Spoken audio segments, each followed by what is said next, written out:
Government high school Jalalpur ਬਟੀਆਂ ਇਸ ਇਲਾਕੇ ਦਾ ਸਭ ਤੋਂ ਪੁਰਾਣਾ ਤੇ ਤਾਰੀਖੀ ਤਾਲੀਮੀ ਅਦਾਰਾ ਹੈ। ਇਹਦਾ ਕਿਆਮ ਅੰਗਰੇਜ਼ਾਂ ਦੇ ਦੌਰ ਵਿੱਚ 1918 ਵਿੱਚ ਇੱਕ ਪ੍ਰਾਇਮਰੀ ਸਕੂਲ ਦੇ ਤੌਰ ਤੇ ਸ਼ੁਰੂ ਹੋਇਆ ਸੀ। ਇਹਨੂੰ 1940 ਦੇ ਨੇੜੇ ਤੇੜੇ ਹਾਈ ਸਕੂਲ ਦਾ ਦਰਜਾ ਮਿਲਿਆ ਹੈ। ਕੁਝ ਰਿਕਾਰਡਾਂ ਦੇ ਮੁਤਾਬਕ ਕਿਆਮ ਤੇ ਕੁਝ ਅਰਸਾ ਬਾਅਦ ਇਹ ਮਿਡਲ ਤੇ ਫਿਰ ਹਾਈ ਬਣ ਗਿਆ ਸੀ। ਕਿਆਮ ਪਾਕਿਸਤਾਨ ਤੋਂ ਪਹਿਲੇ ਇਹ ਇਲਾਕੇ ਵਿੱਚ ਇਲਮ ਦੀ ਰੋਸ਼ਨੀ ਵੰਡਦਾ ਸੀ। ਗੌਰਮੈਂਟ ਮਿਡਲ ਸਕੂਲ ਲੜਕੀਆਂ ਬॉयਜ਼ ਜਲਾਲਪੁਰ ਬਟੀਆਂ ਵਿੱਚ ਸਕੂਲ ਦੀ ਤਾਰੀਖਾਂ ਮੁਖਤਲਿਫ ਨੇ।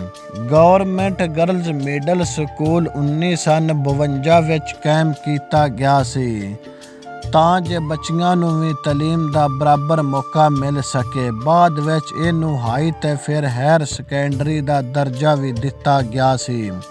ਬॉय ਮਿਡਲ ਸਕੂਲ ਜਲਾਲਪੁਰ ਬਟੀਆਂ ਦੇ ਨੇੜੇ ਜਿਹੜੇ ਪਿੰਡ ਨੇ ਉੱਥੇ ਵੀ ਕਈ ਮਿਡਲ ਸਕੂਲ ਨੇ। 1970 ਦੇ 1980 ਦੀ ਦਹਾਈ ਵਿੱਚ ਬਣਾਇਆ ਗਿਆ ਸੀ।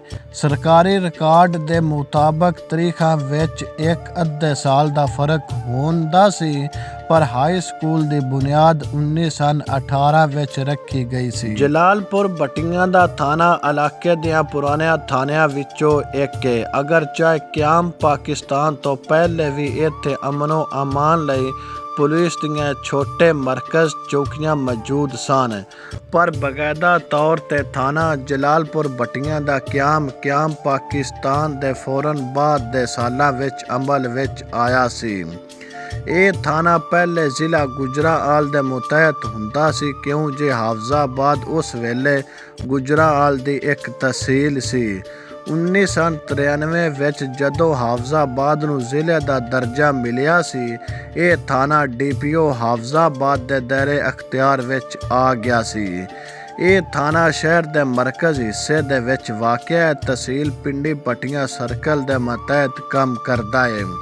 ਇਹ ਥਾਣਾ ਜਲਾਲਪੁਰ ਬਟੀਆਂ ਸ਼ਹਿਰ ਦੇ ਨਾਲ ਕਈ ਕਰੀਬੀ ਪਿੰਡਾਂ ਦੀ ਵੀ ਨਿਗਰਾਨੀ ਕਰਦਾ ਹੈ। ਸਰਕਾਰੀ ਰਿਕਾਰਡ ਦੇ ਮੁਤਾਬਕ ਥਾਣੇ ਦੀ ਮੌਜੂਦਾ ਇਮਾਰਤ ਤੇ ਇੰਤਜ਼ਾਮੀਆ ਢਾਂਚੇ ਵਿੱਚ ਵੇਲੇ ਦੇ ਨਾਲ ਤਬਦੀਲੀਆਂ ਆਉਂਦੀਆਂ ਰਹੀਆਂ ਨੇ, ਪਰ ਇਹ ਇਲਾਕਾਈ ਸਤ੍ਹਾ ਤੇ ਦਹਾਕਿਆਂ ਤੋਂ ਫਾਲ ਹੈ। ਜਲਾਲਪੁਰ ਬਟੀਆਂ ਦੀ ਗੱਲਾ ਮੰਡੀ ਨੂੰ ਪੂਰੇ ਪੰਜਾਬ ਵਿੱਚ ਚਾਵਲ ਮੁੰਜੀ ਦੇ ਕਾਰੋਬਾਰ ਲਈ ਬਹੁਤ ਵੱਡਾ ਮਰਕਜ਼ ਮੰਨਿਆ ਜਾਂਦਾ ਹੈ। ਇਸ ਦਾ ਬਾਕਾਇਦਾ ਤੌਰ ਤੇ ਗੱਲਾ ਮੰਡੀ ਦਾ ਕਿਆਮ 1960 ਦੇ ਆਖਰ ਉੱਤੇ ਤੇ 1970 ਦੀ ਦਹਾਈ ਦੇ ਸ਼ੁਰੂ ਵਿੱਚ ਹੋਇਆ ਸੀ। 1965 ਦੇ ਨੇੜੇ ਤੇੜੇ ਇੱਥੇ ਚੌਲਾਂ ਦੀ ਤਜਾਰਤ ਵਧਣਾ ਸ਼ੁਰੂ ਹੋਈ ਹੈ, ਪਰ ਇਹਨੂੰ ਬਾਕਾਇਦਾ ਮਾਰਕੀਟ ਕਮੇਟੀ ਦੇ ਢਾਂਚੇ ਵਿੱਚ ਬਾਅਦ ਵਿੱਚ ਲਿਆ ਗਿਆ ਹੈ।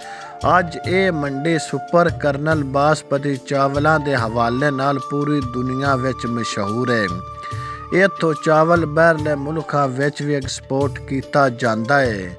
ਸਬਜ਼ ਮੰਡੀ ਸ਼ੁਰੂ ਵਿੱਚ ਫਲਾਂ ਦਾ ਕਾਰੋਬਾਰ ਗੱਲਾ ਮੰਡੀ ਦੇ ਇੱਕ ਪਾਸੇ ਜਾਂ ਸ਼ਹਿਰ ਦੇ ਪੁਰਾਣੇ ਬਾਜ਼ਾਰ ਵਿੱਚ ਹੁੰਦਾ ਸੀ।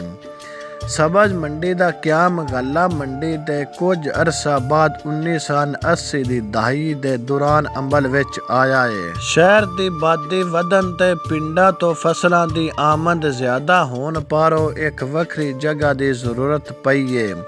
ਅੱਜ ਕੱਲ੍ਹ ਇਹ ਮੰਡੀ ਸ਼ਹਿਰ ਦੇ ਕਰੀਬੀ ਪਿੰਡਾਂ ਦੇ ਜ਼ਮੀਨਦਾਰਾਂ ਲਈ ਮੰਡੀ ਵਿੱਚ ਮਾਲ ਵੇਚਣ ਦਾ ਸਭ ਤੋਂ ਵੱਡਾ ਜ਼ਰੀਆ ਹੈ। ਜਲਾਲਪੁਰ ਬਟੀਆਂ ਦੀ ਗੱਲਾ ਮੰਡੀ ਨੂੰ ਚਾਵਲਾਂ ਦੀ ਏਸ਼ੀਆ ਦੀ ਵੱਡੀਆਂ ਮੰਡੀਆਂ ਵਿੱਚੋਂ ਇੱਕ ਕਿਹਾ ਜਾਂਦਾ ਹੈ, ਜਿਹੜੀ ਹਾਫਜ਼ਾਬਾਦ ਨੂੰ ਵੀ ਪਹਿਲੇ ਆਪਣੀ ਇੱਕ ਵੱਖਰੀ ਪਛਾਣ ਬਣਾ ਚੁੱਕੀ ਸੀ। ਟਾਊਨ ਕਮੇਟੀ ਦਾ ਕਿਆਮ ਜਲਾਲਪੁਰ ਬਟੀਆਂ ਨੂੰ ਪਹਿਲੇ 1959 ਦੀ ਦਹਾਈ ਵਿੱਚ ਟਾਊਨ ਕਮੇਟੀ ਦਾ ਦਰਜਾ ਦਿੱਤਾ ਗਿਆ ਸੀ, ਤਾਂ ਜੇ ਸ਼ਹਿਰ ਦੀ ਸਫਾਈ ਸੁਥਰਾਈ ਤੇ ਰੋਸ਼ਨੀ ਦੇ ਨਿਜ਼ਾਮ ਨੂੰ ਬਿਹਤਰ ਬਣਾਇਆ ਜਾ ਸਕੇ। ਆਬਾਦੀ ਵਧਣ ਦੇ ਸ਼ਹਿਰ ਦੇ ਫੈਲਾਅ ਪਾਰੋਂ 1990 ਦੀ ਦਹਾਈ ਵਿੱਚ ਖਾਸ ਤੌਰ ਤੇ